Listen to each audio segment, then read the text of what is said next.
Qu'est-ce que cela signifie pour vous, dans votre vie quotidienne, de craindre Dieu? Avez-vous déjà ressenti que l'amour de Dieu a transformé votre manière d'aimer les autres? Comment exprimez-vous votre amour pour Dieu et pour votre prochain dans votre vie de tous les jours?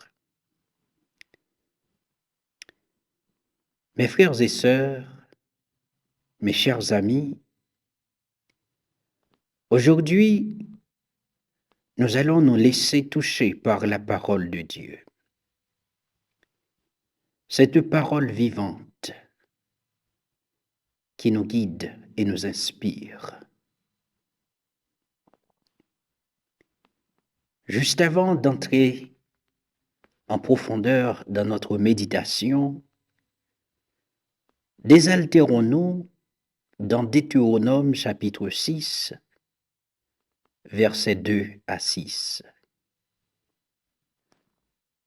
Bien que ce chapitre soit dense en mots, comment ne pas être stupéfait par ceci? Tu craindras le Seigneur ton Dieu et tu auras longue vie. C'est comme si la crainte de Dieu était une cause de longévité.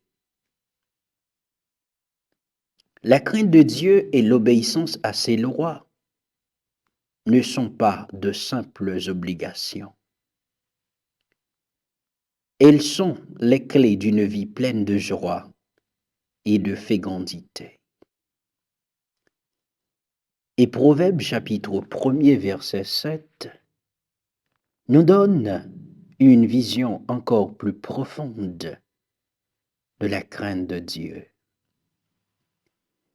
Il nous rappelle que la crainte de l'Éternel est le commencement de la science. Donc, craindre Dieu, c'est se libérer de toutes les craintes qui pourraient vouloir nous asservir. C'est en parcourant le chapitre 6 du livre du Deutéronome que nous trouvons une exhortation de Moïse. Écoute Israël, le Seigneur, notre Dieu, est l'unique. C'est le schéma. C'est non seulement un credo, mais aussi une prière que tout pieux israélite est tenu de réciter matin et soir. Nous avons un Dieu sans rival qui demande notre cœur, notre âme et notre force. C'est un appel à une relation exclusive. Il est jaloux, non pas par caprice, mais pour nous protéger de ce qui pourrait asservir notre âme. Alors, que signifie aimer avec tout notre cœur, notre âme et notre force? En hébreu, l'amour est ahav. C'est un engagement total. Ce n'est pas seulement une émotion. C'est notre essence même qui est en jeu. Il ne nous reste qu'à nous demander comment notre cœur aime-t-il? Comment notre âme s'engage-t-elle dans cet amour? Quelle force mobilisons-nous pour aimer véritablement? Notre cœur Lui, il aime de manière profonde. Aimer, cela signifie être présent pour l'autre, être à l'écoute de l'autre, comprendre les besoins de l'autre et parfois faire des sacrifices.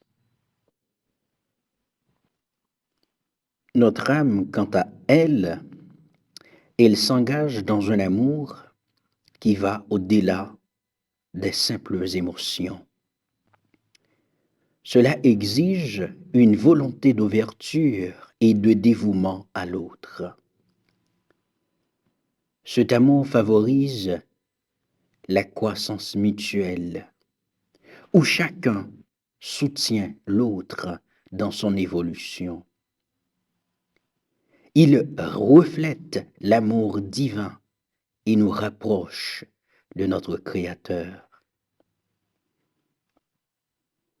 Et pour aimer véritablement, nous devons mobiliser des forces comme l'authenticité et l'engagement, mais aussi la vulnérabilité. Cela peut vous sembler étrange d'entendre dire que la vulnérabilité est une force. Pourtant, c'est effectivement une force qui nous permet de montrer notre faiblesse sans crainte de jugement. En ce sens, la force de l'amour réside dans la capacité d'être soi-même en présence de l'être aimé. C'est un amour qui ne juge pas, mais qui comprend et qui veut le bien et la transformation de l'autre dans la liberté. Et j'ai bien dit, l'amour ne rend pas esclave. Au contraire, il rend libre. Dans l'Évangile selon saint Marc, chapitre 12, versets 28b à 34, un scribe demande à Jésus quel est le plus grand commandement. La réponse de Jésus résonne avec notre lecture de Deutéronome. Le premier commandement est celui de l'amour. C'est ce qui nous permet de réfléchir à ces trois types d'amour: philia, éros et agapé. L'amour philia représente l'amitié, une relation d'affection et de bienveillance réciproque. L'amour éros, quant à lui, est le désir, cette volonté de contempler la beauté de l'autre. Et c'est cet amour qui reconnaît l'autre comme un complément à soi-même. Enfin, l'amour agapé est cet amour inconditionnel qui nous pousse à donner sans attendre un retour. C'est un amour désintéressé, sans condition ni attente. N'oubliez pas, mes frères et sœurs, que nous serons jugés sur notre amour, et en particulier sur notre amour pour les plus petits. L'amour agapé est celui qui ne fait pas de distinction.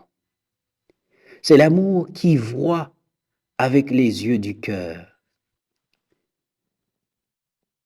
Il nous pousse à nous dépasser, à aimer même nos ennemis, reflétant ainsi la profondeur et la richesse de l'amour divin. Le Dieu qui est amour, par un amour infini pour l'humanité, a donné son Fils unique pour notre salut.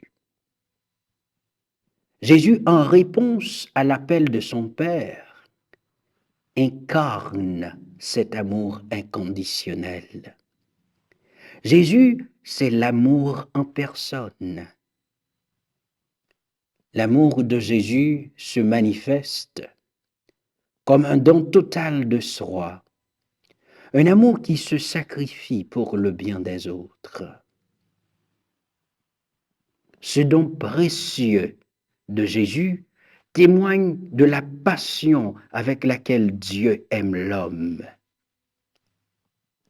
C'est une passion qui va au-delà de nos péchés et de nos manquements, nous offrant ainsi une chance de rédemption et de vie nouvelle. Ainsi, si nous aimons, c'est parce que nous participons à l'amour de Dieu même, qui nous a aimés le premier. Aimer Dieu est un impératif. Cependant, cet amour ne pourra jamais atteindre sa plénitude s'il ne nous pousse pas à aimer nos prochains.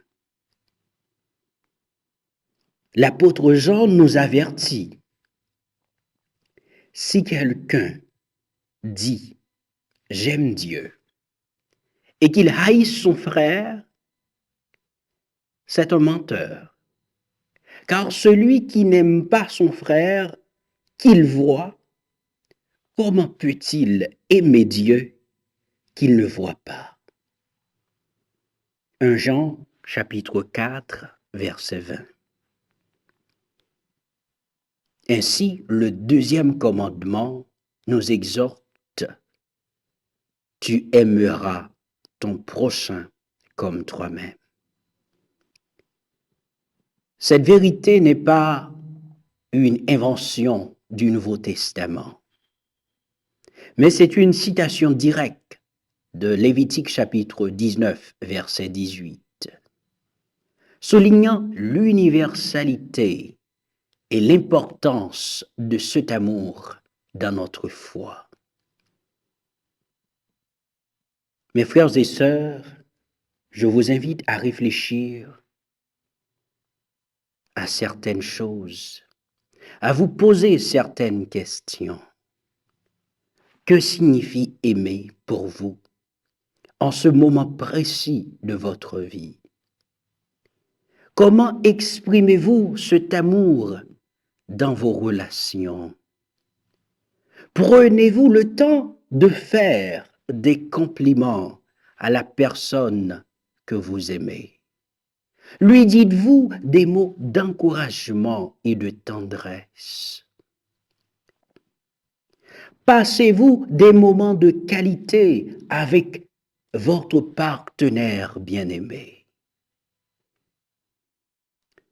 Cela implique d'être pleinement présent, sans distraction. Partagez-vous des activités significatives ensemble? Est-ce que vous prenez le temps d'offrir un câlin chaleureux à la personne que vous aimez? Est-ce que vous montrez votre affection par des gestes concrets?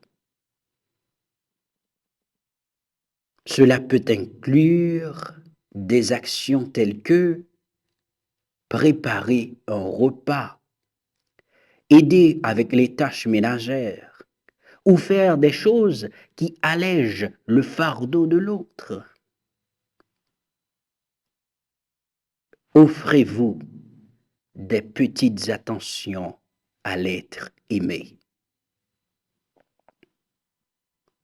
Ces gestes ne doivent pas être forcément être matériels, mais peuvent être de précieux symboles de votre pensée et de votre investissement. Comment montrez-vous à la personne que vous aimez qu'elle est valorisée? Quelle est la profondeur et la sincérité de votre amour? Alors, où en sommes-nous dans notre cheminement vers le royaume des cieux? Êtes-vous comme ce scribe qui connaît les Écritures par cœur? Ou ces Écritures sont-elles une réalité vivante dans votre quotidien? La théorie ne suffit pas. Lorsque vous dites que vous aimez, quels gestes viennent appuyer vos paroles? Mes frères et sœurs, je vous invite à faire de ces mots un trésor et que l'amour de Dieu remplisse vos cœurs et transforme vos vies aujourd'hui et pour toujours. Amen.